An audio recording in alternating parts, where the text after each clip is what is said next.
Kendimi görürsen bak sen gülmeme. Dilimde adın var sen bilme, sen bilme. Küçeler bilir susan da yüreğim. Hamısı şahittir senden gedendeyim. Geceler gizlice seni yandıran her gölge, her ses, her nefes yandıran bir menem, bir de bitmeyen adı. Esmini bağırdım bütün aleme, sevdalım görmesen de. Duydular içimdeki haykırışımı. Senden kaçabilmedim, her yere dizlerin kaldı. Gizle de bilmedim, bütün aleme sevdalım.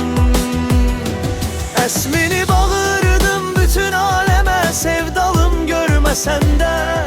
Duydular içimdeki haykırışımı. Senden kaçabilmedim, her yerde izlerin kaldı.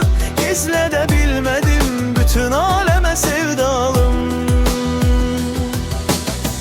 Gözlerin keçidi, çıkışı bilmedim.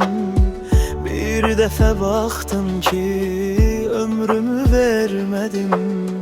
Dostlarım soruşur, niye bu haldayam? Gülürem, susuram, senden danışmayan. Her küncde, her dilde seni aktarıram adını. Yüreğimde yine saklayıram bir menem, bir de sönmeyen lem. Esmini bağırdım bütün aleme, sevdalım görmesen de.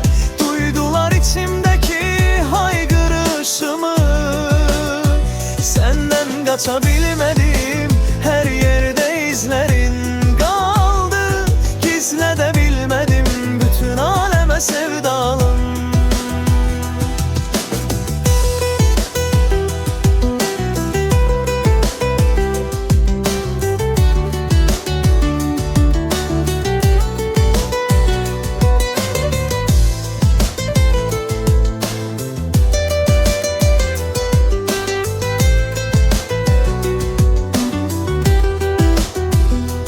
Desem ki geçti inanma, yalandı. Her sabah kapımda kölgen dayandı.